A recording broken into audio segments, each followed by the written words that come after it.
kababayan, tayo ay magre-react dito sa kaletsihan ni Amy Marcos. Okay? So, syempre nangunguna si bargain shopper. Ayan, from Los Angeles. Ano bang binabargain mo, Palangga? Si BLOO.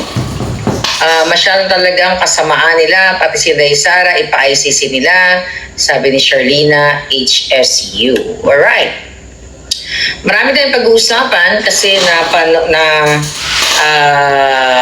napakinggan ko yung parang press conference ni Mangga Amy Marcos. Napakinggan nyo ba? Ano sa tingin nyo ang kanyang eksena drama-rama? So, ang title natin, sino si Lulong? Lulong. Si Lolong or si Lolong? Amy versus Bangag, drama-rama. At Attorney Harry, syempre, target pa rin ng mga bangag.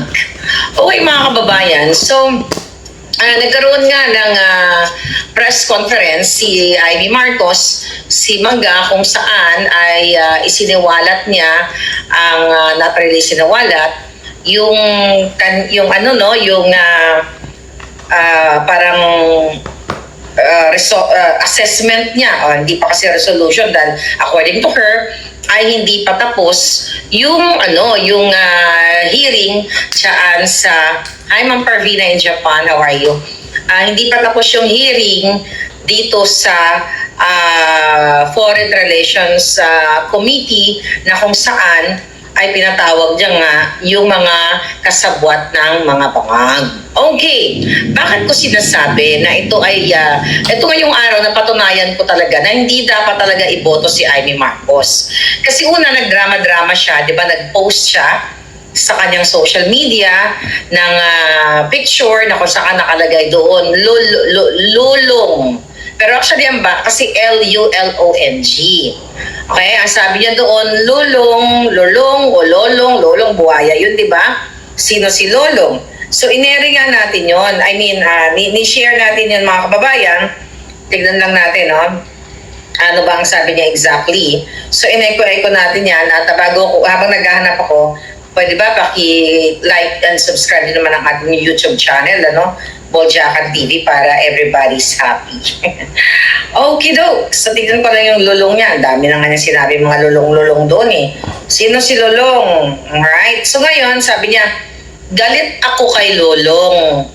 Lolong, April 28. Ayaw namin ng ganitong mga kadyutahan. Di ba? Ayaw nyo ng ganito? Yung mga ganitong kadyutahan, ka-actingan, fed up na kami, sukang-suka na ang taong bayan. Alright? Ang sabi niya, sino si Lulong? Bakit galit si Amy Marcos? Eklabush. So, it's either Lulong, ako nga, interpretation ko dyan is Lulong sa droga, yung kapatid niya, pero ngayong araw, nung siya ay nagdrama-rama, sa kanyang sa kanyang press conference, inilatag niya, actually pinakinggan ko at nagsulat tayo ng notes, ano? Tingnan ko lang dito So, pinakinggan ko yung kanyang dramatization 101, mga kababayan. Pinakita niya doon yung timeline. Sinabi niya yung timeline sa harap ng media, sa harap ng buong bayan, yung panggigipit sa kay Pangulong Duterte, kay Daysara. Sabi niya doon, March 24, di ba, sinimulan yung People's Initiative para daw amyendahan yung konstitusyon at patikusin nga ang mga Duterte. Di ba? Sino ba yon yung namang nagpasimula nun? Di ba yung kapatid niya at yung kanyang pinsan na si Romualdez? Di ba? Si Tambaloslos. Sinabi niya, May 2024, DOJ nagsabit ng legal brief para sa ICC cooperation. May mga ganyan siya. Alam mo, bago pa itong Mayo, January pa lang, inulat ko na yan sa inyo. Ako mismo ang nag-expose nito, hindi si Amy Marcos. It just so happened na wala akong political power para imbestigahan itong mga buwakan ng inang ito.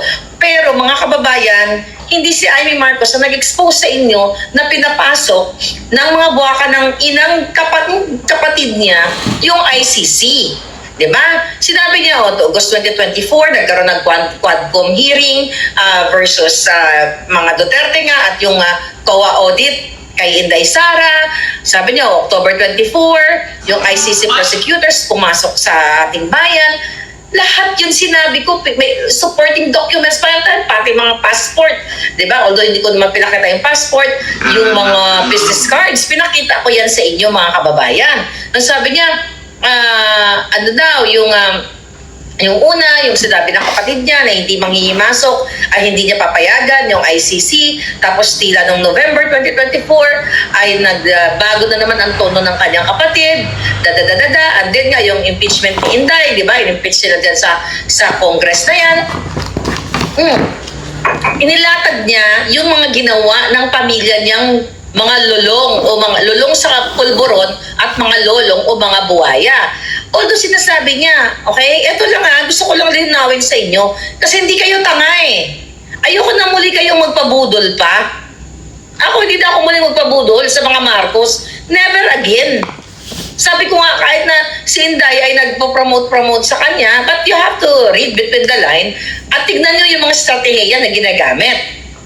Okay? Recently, di ba, nung 2 days ago, talagang ipinadiinan ni Inday na, iboto nyo ang Duterte 10, iboto nyo ang black voting. So, ganun pa man tuloy natin dito. So, pinaliwanag niya yung pagigipit kay Inday Sara, at yun na nga, yung Oplan, ang sabi pa niya, Oplan Tugis o Oplan person. My goodness! I was the one who exposed about this Oplan eliminate the enemies. Remember that? SMNI, Pastor Keboloy, hindi ba nasabi ko na lahat yun? Kaya hindi kayo dapat nagpapasalamat sa kanya kasi ito lahat ay kadyutahan, kasinungalingan. Sinasabi niya nung February ay nakipagsabuatan na ang ICC sa ating sa DOJ and everything, which is true. Then pinakidnap nila si Pangulong Duterte. Ngayon ang problem dito, mga kababayan, ang sinasabi niya na based doon sa kanyang assessment ay ipo-forward nila ito sa ombudsman. At ito nga daw ay coordinated effort ng DOJ, ng PNP, ng mga diplomats, DFA and everything.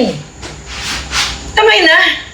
Sinabi ko na to sa inyo. Alam ngayon, nagsasagutan silang magkapatid at ang sabi dito, sabi pa niya, the arrest and transport of former President Rodrigo Duterte to the ICC was politically motivated. As ang sabi ng kapatid niya, si Bangag, everyone's entitled to their opinion, sabi niya. Sabi ni Bangag, I disagree. The problem with Amy Marcos, sinasabi niya doon, tinatanong siya, sino itong lulong na ito? Sabi niya, ito, yung mga nasa tabi-tabi daw. Ay, kaput kadyutahan yan.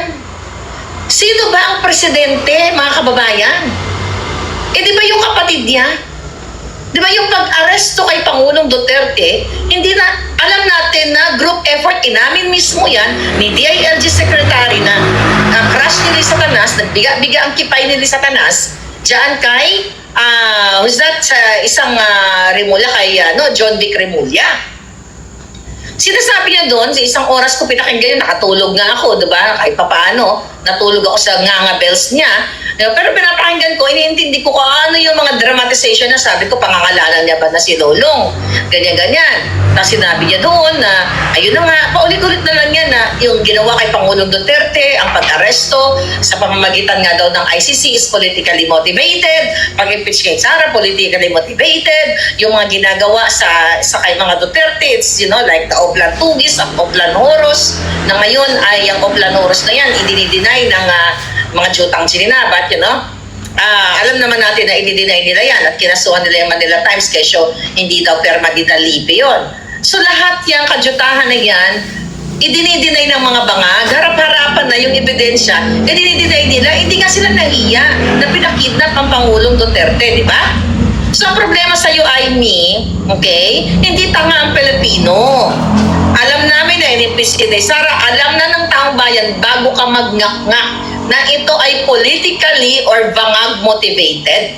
Yung kapatid mong bangag, nakita mo doon, sinasabi mo na ito, kinontempt mo si Lacanilaw, ganito, ganyan.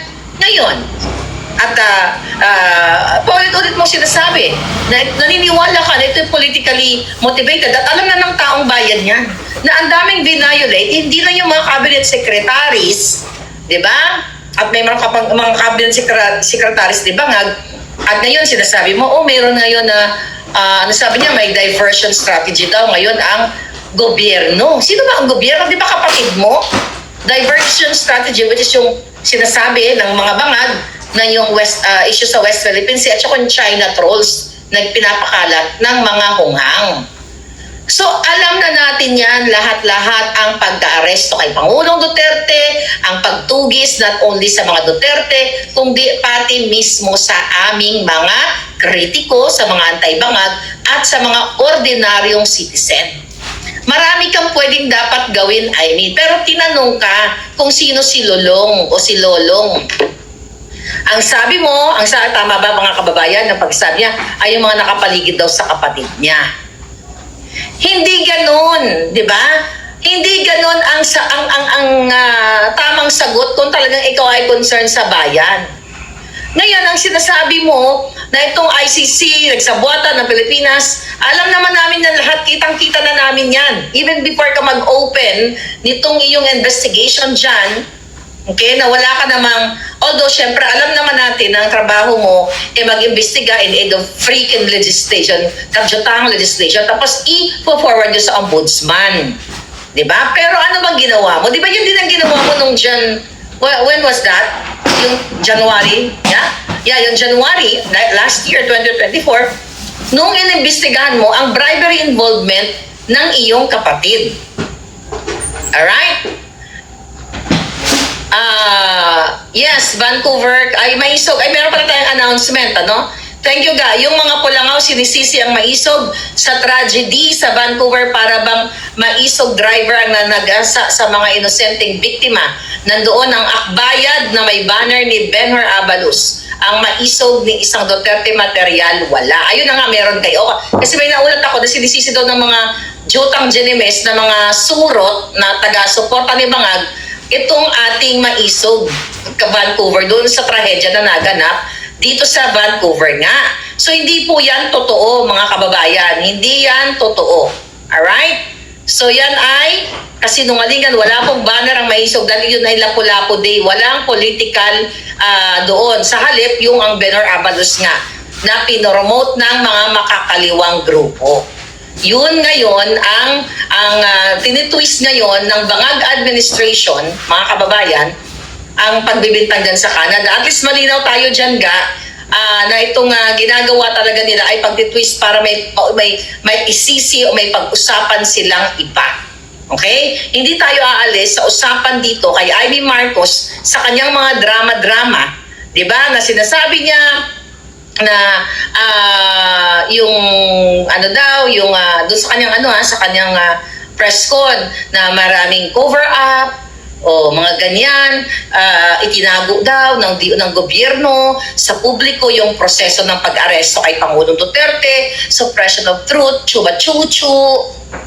Tinangka ng administrasyon na itigil daw itong investigation sa Senado. Sino bang administrasyon? Yung kapatid mo. Tapos sabi mo, hindi mo pa nakausap yung kapatid mo for ages. Diba? Sabi mo, okay, granting, na totoo yan. O ano ka? Nakita mo ng julol yung kapatid mo at dinidiktos ang kapatid mo, hindi mo pa rin siya mapangalanan. Sinisisi pa rin, mga kababayan ni Amy Marcos, ang mga nakapaligid sa kay Bangag. Ngayon, mga palangga, maraming pwedeng gawin si Amy Marcos bilang isang, bilang isang, senador. Di ba? Nakita niya yung unan, sabi ko nga kanina bago pumasok si Palangga. January, alam ni Amy Marcos na yung pinsan niya na si Romualdez na tumutugis sa mga Duterte sa atin lahat ay nag-bribe ng tig 20 million each. The question right now sa iyo, Amy Marcos, sa inyo mga kababayan, para magkalinawan tayo. Yan ba ay pinush niya sa ombudsman para kasuhan ang kanyang pinsan? Kasi dito ngayon sa kanyang bagong hanash, di ba? O ang sabi niya, maaaring managot si Bonjing Remulla na hindi pa makuha-kuha ng impyerno yan, na violation of RA 3019, Anti-Graft and Corruption, o ano mga violation, si Marbil, arbitrary detention, violation of Chuba Chuchu, si Uling Torre, maaaring managot sa arbitrary detention, Chuba Chuchu, kasi based dun sa kanyang investigation, si Nakala Kanilaw, bakit si John Vic, bakit wala dito si Gibo, yung pinsan mo, di ba kamag-anak? I think they're related to Gibo, right? O, the Aquino pala yun. So anyway, magkakamag-anak ka mga leche. Question ko, Amy Marcos, Mangga. Kaplastikan kasi yung lahat ng sinabi mo. Dali lang. Kaplastikan, asa na yung sadali. Yung aking charger, nawala, baka malubat ako. So anyway, mga kababayan, puro kaplastikan. Alright? Bakit kaplastikan? Hindi niya pinush. Hindi niya pinush sa ombudsman based dun sa January, not by scam, charter change. Okay? Na sinabi niya doon na si Martin Romualdez, si Tambalostos, si Saldico, sila Onyati, lahat sila, di ba, nag-meeting-meeting. At doon sinabi yung nagbigay ng 20 million each sa mga kongresista. Meron ba siyang ginawa doon? At now ngayon, pabida ka na ipupush mo ito sa ombudsman. Kasi pwede silang kasuhan, criminal cases, administrative chuba-chuchu. Ngayon ang question ko sa'yo, Amy Marcos, di ba? Itong kadramahan na ito, ito ay isang what? Isang pangbubudol na naman sa mga botante. Kaya tama si Agent Morales, no? Duterte 10, mag-focus lang kayo. Ipanaw party list, huwag niyong kalimutan. Gabay party list, at yung Duterte party list natin dyan. Alright? At yung PWD, yung kay Guanzon, maganda naman yung kanyang layunin. Huwag niyong kalimutan yung mga party list na yan. So, the question now, Amy, tinanong ka, sino si Lulong? Ay, parang wag muna, hindi daw muna papangalanan. Parang abangan-abangan. Juta? Ano yan? Anong panlilin lang yan? Ang kapatid mong hangal, ang kapatid mong Adictus Benedictus, siya ay ang presidente at alam na alam mo, siya ay hindi nagpapatakbo sa bayan dahil ang hipag mong bangag, kidnapper kawatan, alam na alam mo na dapat kung meron kang pagmamahal sa Pilipino, nasasabihin mo iba kang dugo, chuchu-chuchu.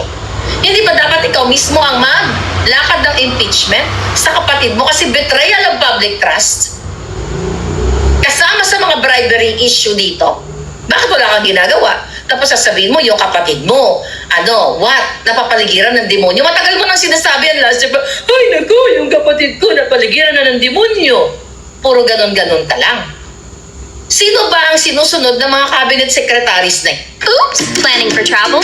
Makers of Florica Defense. Because life, oops, happens. Mahalagang paalala, ang Ursi Florica Defense ay hindi gamot at hindi dapat gamitin panggamot sa anumang uri ng sakit. Sino, mga kababayan? Hindi ba si Bangag? Pero sa totoong buhay, hindi nga si Bangag yung nagpapatakbo ng Pilipinas, kundi si Lisa Tanas. Nakita mo naman sila Kanilaw, di ba? Pinakita ko sa inyo yung, yung opisina niya. Malaki ang picture ni Lisa Tanas doon. Di ba? Parang si Lisa Tanas ang kanyang Diyos-Diyosan. Kasi ang nag-appoint, although sa legal, ang nag-appoint ng mga cabinet secretaries ay si Bangag. Pero ang totoo, si Bangag ay tumatango-tango lang. Tando-tando lang siya dahil wala siyang balls. Dahil sinasapak-sapak, dinudura-duraan, di ba? Ginujumbag-jumbag lang siya ni Lisa Tanas. So ikaw, Amy Marcos, wag mong lokohin ang taong bayan. Hindi ka mananalo dahil hanggang ngayon binubudol mo kami. Huwag mong sasabihin na yung kapatid mo ay pinapaligiran ng mga demonyo o ng sino man. Siya, sa legalidad, siya ay what? Just 1 minute. 1 minute na. Siya ay, dali lang at ako'y alarm dito. Pero ng charger dyan, darling. Charger ng phone ko. Ba't nawala? Ng phone? Ba't nawawala dito? Okay, matuloy-tuloy lang ako, mga kababayan. So siya, ay si Bangag. Siya ay sinusunod nitong mga sinasabi mo, sila Remulla, lahat yan, yung nag-group effort na yan, nasasabi mo, ipupush mo sa ombudsman na maaari sila makasuhan ng mga ganito, ganire. Pero yung kapatid mo, ligtas. Nakalimutan mo ba kung nagbabasa ka ng batas? Ha? Nakalimutan mo ba na yung kapatid mo, siya ang presidente, siya yung chief executive? Eh bakit nililigtas mo siya? Diba? Siya ay may power. Diba? May kapangyarihan siyang tanggalin yung mga buwaka ng Gilimes na mga nag-group effort. Pero you know for a fact, Nilufa, na ang hipag mong kawatan, kidnapper, lahat ang nasa likod nito. Pero kung ang bibig mo, magdadrama ka na si Lulong ay, ganito sa ano na lang natin abang-abangan. Ginagago mo taong bayan, pero hindi mo ako magagago muli. Hindi mo magagago ang mga Pilipino. Kasi si Bangag ang kapatid mo ang presidente, anytime pwede niyan tanggalin yung mga hinayupak na yan na nagpag-kidnap kay Pangulong Duterte. Pero bakit sinasabi mo na napapaligiran siya ng mga jutang Gilimes? Presidente siya eh. So kung anong kapalpakan ng mga, not only kapalpakan, kung anong mga illegal na ginagawa ng cabinet secretaries niya, isang click lang niya, bakit di mo utusan ng kapatid mo? Dahil pinapanood ka naman niya. Ading, tanggalin mo ang mga kidnapper. Eh paano mo utusan yung kapatid mo? Dahil blood is thicker than water at kahit alam nga ni Inday Sara mayroong item sa ISAF, sa AFP na si Lisa Tanas at ang kapatid mo ay kasangwat sa pagkidnap sa 2 minor de edad doon sa Turkey. Bakit sinisisi mo yung mga cabinet secretaries na yan? Yan ay mga asong julol lang. Huwag mo kaming ginagago, lalo na ako. Dahil hindi ako natutuwa sa mga press con mo na, sabi doon, may nagtanong, ma'am, ano yung kay Inday Sara na isusunod na daw siya ng ICC? Ay, may nakapagsabi lang, chismis lang naman. Anong kadyutahan yan? Ginagago mo kami. Totoong may information na ganyan. Bakit magpasakaling ganyan? Diba? Yung kapatid mo, protektado mo, tapos hingiin mo boto ng mga Duterte supporters. Oy, mga Duterte supporters, tanga ka na lang. Kung iboboto mo si Amy. Diba? Sabi ko nga, ayayaan ko si Inday Sara kung ano strategy niya. Politiko siya, ako hindi. Pero tanga ka na lang. Ngayon nung narinig ko, sino si Lulong? Ay, abangan niyo. Ano yan, teleserye? Habang nagugutom ang Pilipino, habang ang mga baka ng inang cabinet secretaries ni Bangag ng kapatid mo, Adictus Benedictus, nagtikim-tikim ng 20 pesos na kilo ng bigas. Kunyari, okay naman, nyenye-nyenye. Pero, pinakita ba nila yung actual na 20 pesos na kilo na bigas nung sinaing nila? Kung talaga bang yun yung magaspang o yung amoy burak na bigas? Huwag mong lolokohin yung Pilipino. Kayong mga OFW, kayong mga palangga, never again. Ini-etchos tayo ni Amy Marcos kasi sinasabi niya, inamin niya, ng administrasyon ay ganito, ganyan. Sino ba ang ulo ng administrasyon na sinasabi niya? Palangga, sino yung ulo ng administrasyon? Hindi ba yung kapatid niya? Si Palangga, been trying to reach out to you and then to say, I want to help in your fight. East Coaster here. Let's start by helping you get new laptop. Sabi ni Black to Common, okay? Laptop kasi nakakaloka manood when it's cut. Pasensya na kayo sa ano natin. Thank you, Palangga. Okay, good support inside all Marcos. Okay. Get new laptop. Nakaloka na nood. And while I don't support Duterte, I despise all Marcos. I'm pro-Philippines. Thank you for your courage. I respect that, Palangga. But I hope, you make up your mind. Alright? Ngayon, mga kababayan,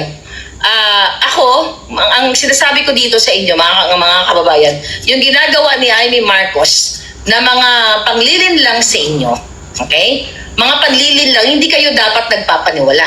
Kasi lagi niyang sinasabi sa press ko niya, sa mga hearing niya, di ba, na yung ito ay gawa ng administrasyon. Sabi ko nga, nakalimutan niya ba kung sino ang puno at dulo? Sino ang puno ng sinasabi niyang administrasyon? Ay, di ba ano yung kapatid niya eh. Kaya sabi ko sa inyo, inaano tayo dito, ginagago tayo, ine-etchos tayo ni Amy Marcos para what? Re-electionist siya para sa inyong boto. Yan yung katotohanan. Dahil kung siya ay talagang para sa inyo, alam na alam niya na ang kapatid niya ay addictus benedictus. Pero bakit sinasabi niya dito? O although nilatag niya lahat yung ginagawa kay Pangulong Duterte. Dali nga, sadali, give me 1 second. Asan?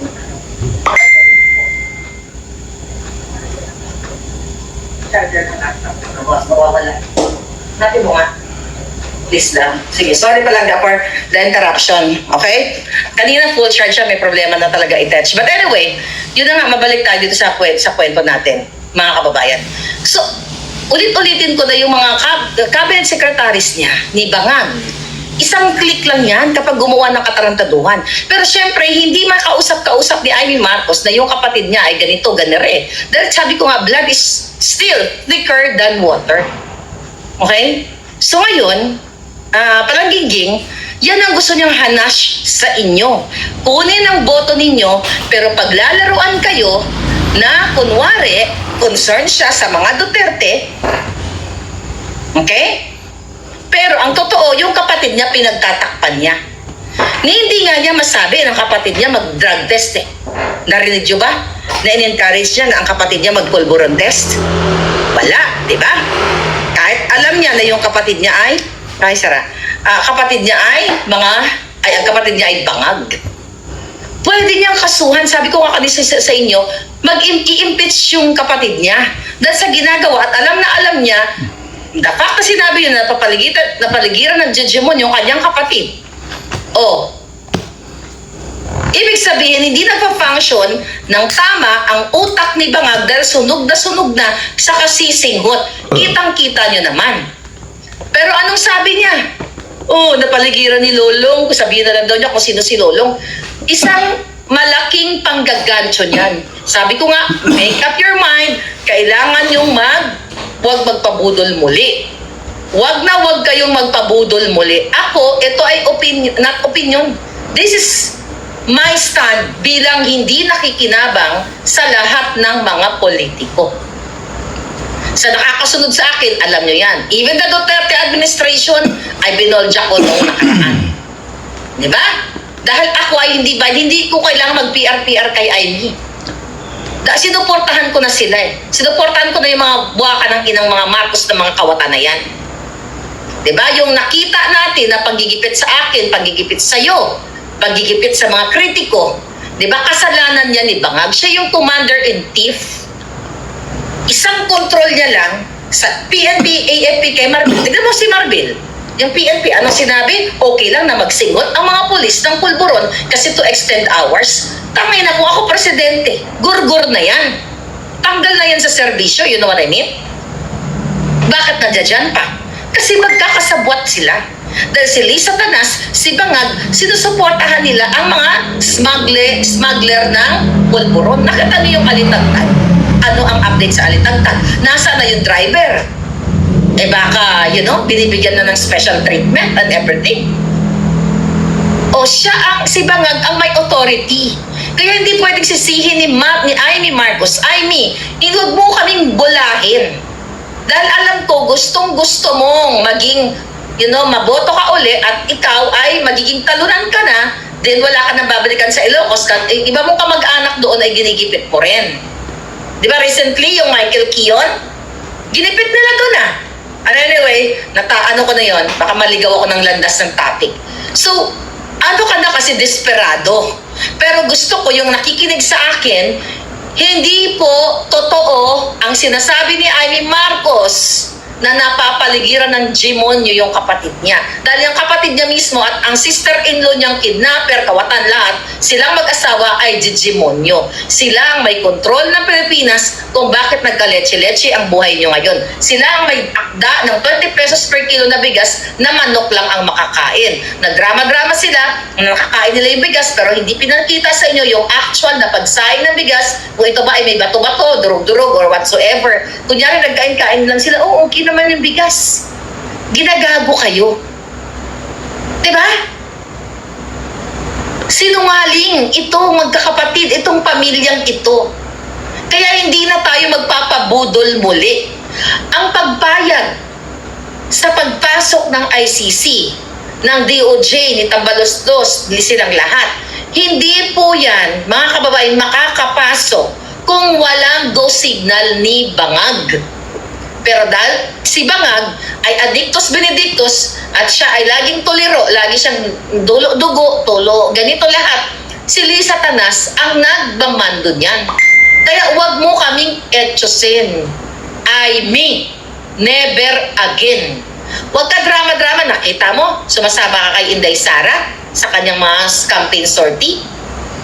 Pinupuntahan ka ba ng tao? Sinusuka ka na? Ang sinisigaw Duterte din, nakikiride ka, rider ka eh. Riding in ano ka ba? Hindi pwede namin tanawingin ng utang na loob. Yung iba nagsasabi, kailangan natin dahil si Amy lang ang nag-expose ng ganito. Hindi si Amy ang nag-expose ng ICC. Hindi si Amy ang nag-expose ng pagigipit kay Duterte, kay Inday Sara. Hindi si Amy ang nag-expose na may political persecution. Ako lahat yun. Hindi ko yung pinagyayabang dahil ang nakataya niyang buhay ko. Kaya gusto na akong gurgurin. Hindi porket ganon, utang na loob natin kay Amy kasi siya nag-open ng investigation. That's BS. Pangalanan niya, ang kapatid niya, mag-file siya ng impeachment sa kapatid niya, isulong niya lahat yan, yung pinsan niya, dahil although hindi ma-impeach yung pinsan niyang speaker, pero pwede niyang i-push sa ombudsman na kasuhan ang mga kamag-anak niya. Ginawa ba niya? Pumunta nga sa campaign sortie ng Bangag niya kapatid. Tinaas yung kamay niya.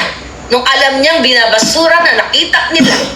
Nung 23, kailan ba yun? Nung kinidnap nila yung Pangulong Duterte na buong mundo ay nagsilibrar with PRRD, alam nila na sobrang lakas ng Duterte support, ng support sa mga Duterte at sobrang gising ang taong bayan. Kaya lumipat siya. I don't know kung ano naging chika boom boom nila ni Inday Sara. Sabi ko nga, hayaan ko sila, politically friendship sila. Hindi ko na nigo business yan whatsoever. Pero kitang-kita na pinagtatakpan niya yung kapatid niya. Hindi niya pwede, mga palanggahay, mga grade 1, kung may grade 1 dito, hindi mo pwedeng isisi sa cabinet secretary yung kapatid ko. Kawawa naman, napaligiran ng mga gunggong, mga lulong. BS.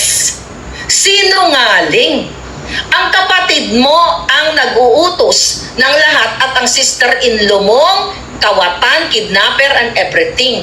Huwag mo kaming binubudol sa lulong-lulong mo na yan na meron kang patikim-tikim, meron kang mga teleserye eklabush. Kung magaling ka magdrama, gusto ko lang sabihin sa'yo, flat 1 ang grade ko sa beginning acting. Pero hindi ko yan gagamitin na magdrama sa taong bayan para makakuha ng boto or what. Kaya alam ko ang mga hilatsa ng dramatization 101. Okay, dramatization, acting 101 yung sinasabi ko. Diba? Kaya wag mo tigilan mo kami sa mga hanas mo, Amy, kung talagang gusto mong, okay? Gusto mong kasuhan yung pinsan mo. Matagal na. Pero ayaw mong gawin. Diba? Ayaw niya gawin, mga kababayan. Bakit?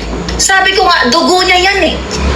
Kaya niya ginagawa ngayon, hindi niyo pwede pasalamatan niya. I don't give a damn. Pero ang mga nagpo-promote kay Amy, pakialam sa kanilang pagpo-promote. Ang gusto ko lang na i-educate kayo at gisingin ang inyong mga dugo. Ito po ay isang, alam ko, mas matalino pa nga kayo sa akin eh. Gamitin niyo yung utak ninyo. Kasi ako, kung ako ay katulad ng iba, natatango-tango lang, di syempre, di ba, pinromote siya ni Inday Sara, uki tayo, kasi si Inday, ganyan, strategize, tulo. Di ako ganun. Di ako tanga.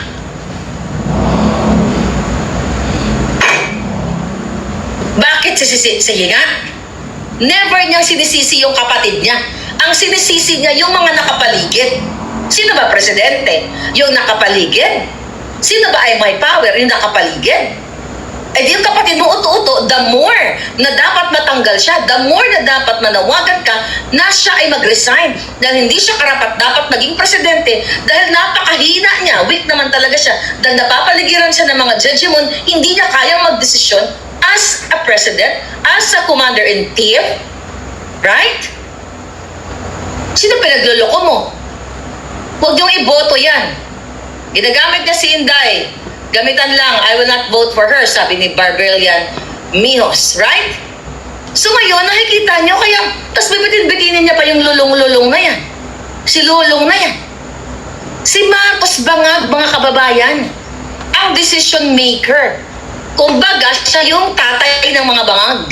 Isang click niya lang, isang green light lang, isang push button lang, eject lahat yung mga sinasabi niyang Jejemon. Pero bakit hinahayaan ni Aimee at kinakampihan pa ang kanyang kapatid? Hindi niya kaya. Hindi niya kayang sabihin sa taong bayan na ang kapatid niya ay addictus benedictus. Tapos iboboto mo? Eh di pa ulit-ulit lang, investigate, in aid of legislation. Ay naku, kinidnap si PRRD. Naku, naglabag ng batas, kadyutahan. Sabi naman ng kabila, sasagutin namin yan. So magsasagutan. Alam niyo naman sa Pilipinas, natitwist ang batas. Nasasamantala nila ang judicial process. Nakapag-fabricate sila ng address. Papunta tayo dyan mamaya sa akin. Diba? Ang pagigipit kay Harry Roque. Recently, di ba? Kinasuhan nila si Harry ng qualified human trafficking. Qualified human trafficking? Wala naman tinraffic si Harry. Gumawa lang sila. Galit na galit sila kay Harry. Sino ang galit na galit kay Harry? Aimee, alam mo yan. Okay. At alam po ni Aimee, actually mga kababayan, alam ni Aimee na ilalabas ko ang pulburon video. Di ba? Ngayon, lumalabas ka ngayon sa picture. Di ba alam mo, nasa Hong Kong ka rin nun ah. May nakapagsabi na sa'yo na ilalabas ko ang video. Huwag ka magmaang-maangan. Ang gusto mo nga nun, makuha mo yung kopya. Ang gusto niya makuha niya yung kopya para what? Anong sabi ko? Don't trust that, Aimee. Huwag mo ibigay yan. Baka bilhin niya or what, ganon, durugin or whatever. Alam po ni Aimee Marcos siyang showing ng pulburon. Nandoon siya, di ba? May nagsabi sa kanya na si Maharlika ay may kopya ng pulburon video. Right?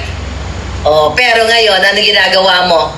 Kunyari, wala kang alam. Kunyari, ang kapatid mo ay napapaligiran ng demonyo. Pag ano-ano kay Inday Sara dyan. Ngayon, ang mga tao ay ginikipit. Gustong gurgurin.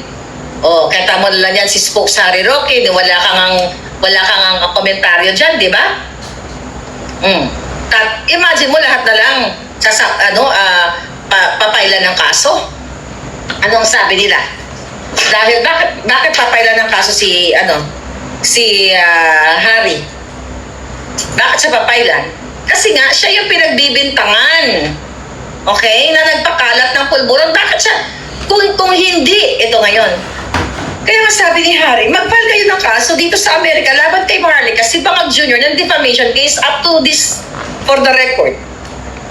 Wala pa pong i-file si Bangag na defamation case against me. At sabi ko nga, excited akong makaharap kami sa korte.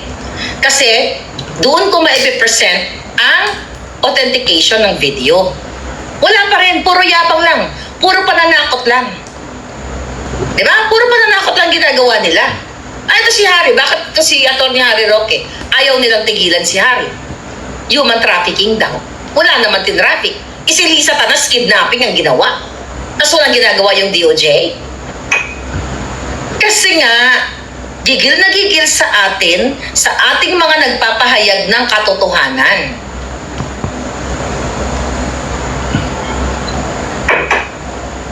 Ano sabi ng comment?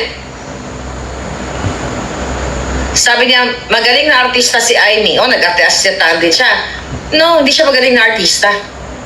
Challenge ko siya. Gusto niya acting 101. Lalampasok ko siya kung talagang acting. Sa totoong acting ng buhay, yung dramatization 101. Kaya nga natin nabubuking kasi hindi siya magaling umarte. Ang acting niya lousy. Di ba? Okay, sabi ni Candy, kapag AI manipulated ang video, mag-iiba po ang pixels and resolution. I watched the Pulburon a lot of times at si Bangag yan. Wish lang niya, Korean siya, mangarap siya. Yes, exactly. Kasi inano na yan inano yan ng forensic expert nga, ika nga. Sabi ni Annalyn Corpus, wear green t-shirt sa pagboto. Ayun na nga, mag-wear kayo pero walang pangalan, dapat plain lang.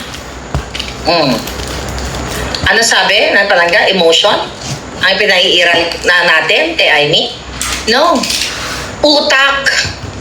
Utak ang pinaiiral natin, hindi emotion. Sino nagsabi? Utak. Anong emotion pinagsasabi? Ito, makiniwala kayo. Ang nagsasalita sa inyo ni Piso, walang nakuha sa mga Marcos. Yun lang. Alam nyo naman kung ang tao ay nagpi-PR, to may motivation para mag-i-promote ang isang tao. Diba? Na mararamdaman nyo yan. Sabi ko nga sa inyo, mas magaling kayo sa akin. Ito lang ang tanong ko. Tanga ka ba na maniwala kay Aimee Marcos na ang may kasalanan ay ang mga cabinet secretaries na nag-group effort para kidnapin si PRRD? Tanga ka ba? Diba hindi? Sino ang nagplano? Eh di, ang amo nila, si Lisa Tanas at si Bangag. Tapos ang sisisihin niya, cabinet secretaries. So ikaw ba, natatay ka? Di ba? Ikaw ang, well, wag na lang yung tatay. Ikaw yung isang presidente ka sa kumpanya. Ikaw ang nakikita mo. May mga ginagawang anomalya. Tapos wala kang, yung mga tao, wala kang ginagawa. Tapos ano sasabihin? Ay, napapaligiran ka lang kasi ng mga demonyo. So mananatili ka, nagbulag, pipi at bingi? Diba? Huwag kang syunga. Hindi emotion ang pinaiiral ko. Utak, darling, utak. Hindi emotion. Pwedeng emotion, yung iba ginagamit nila, pera. yung motivation, not emotion. Ako ang ginagamit ko utak, not emotion. Yung iba ang ginagamit, money and motivation. They are motivated to defend Aimee Marcos because of money. Right? Ako, kung ako ay motivated because I'm Duterte, ganito, ganyan, may pakinabang mga Duterte. Walang pakinabang sa akin ng Duterte. Sa mga kaso ko, wala ako hiningang tulong. Hindi katulad nung isa, hindi nabigyan ng tulong ng mga Duterte, nagbaliktad, mga ganyan. Ako hindi. Dahil sabi ko sa inyo, mga kababayan, hindi naman sinabi ni Duterte at ni Inday Sara, Marlica, ipagtanggol nyo kami dahil kapag may nangyari sa'yo, susuportahan ka namin. Walang ganon. Laban ko to eh. Emotion ko to para sa taong bayan. Yan, with that, meron ako emotion. Diba? Emotion sa katotohanan. Not emotion dahil galit ka lang. May basis yung emotion na sinasabi natin. At tanga ka ba? Nagpapaniwala ka kay Aimee Marcos na ang may kasalanan yung nakapaligid sa kanya?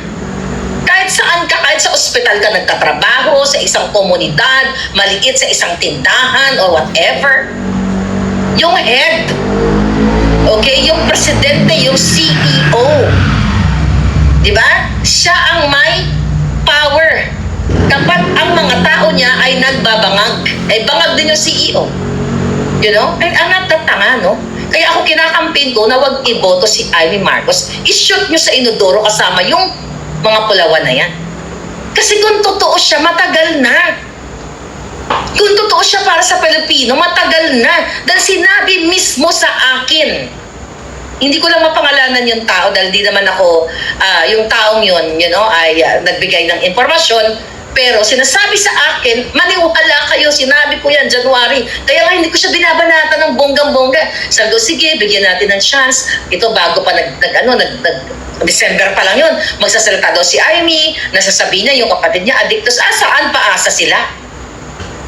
Huwag nyo nang antayin, nasasabihin ko pa yung pangalan. Pero hindi na. Hindi naman ako katulad nung mga bangag dyan. Tama na malaman ninyo na ginagamit kayo, ginagago kayo, gusto lang ni Aimee ng boto ninyo. Hindi po emotion na ginagamit natin dito. Utak. Critical thinking. Alright? Hindi ganun. Na emosyon. Kung tutuusin, emosyon na lang. You know what? Kung ang ginagamit, ang dami niya naman nanonood sa akin palangga. Kung ito ay pinag-uusapan natin dito, pera, emotion, lahat ng topic sa social media, ninangalngal ko, showbiz, honor, ang daming nag-topic niyan, right? Ayan, pera, honor, di ba? Patay, gamitin natin. Di ba? Ganon yung mga bangag eh. Pati hindi yan ang laban natin. Ang laban natin, expose ang mga jutang ginimes na ginagago tayo. Alright? Oh, okay. Ngayon, mga kababayan, okay, sabi ni Raven kung mapapauwi si Pangulong Duterte, maniniwala ako. Alright? Okay ha? O, sabi ni Anton, Maharlika, grabe talaga si Amy, mangga babalupa. O, buti alam mo. Ay, nako. Popularity ang gusto nila, sabi ni Luna. Mangga also wants to twist and downplay your expose, Ma'am Maharlika. Ayun na nga. O, Commander-in-Chief, pwede rin. Oo, hindi si Ivy ang nag-expose nito. Excuse me, hindi ikaw. Kaya hindi ako magpapasalamat, hindi tayo magpapasalamat. Di ba? Si Maharlika ang nag-expose lahat. Kaya tigilan nyo yung mga kajotahan mo, Ivy. Tigilan mo yung pagsisisisi mo. Kaya gigil ako sa habang pinapanood. Tinanong ka, sino si Lulong? Ay, abangan na lang yan. Di ba? Si Lulong daw yung nakapaligid kay sa kapatid niya. Wag na wag niyong iboto yan. I-shoot nyo sa inodoro. No to Marcos.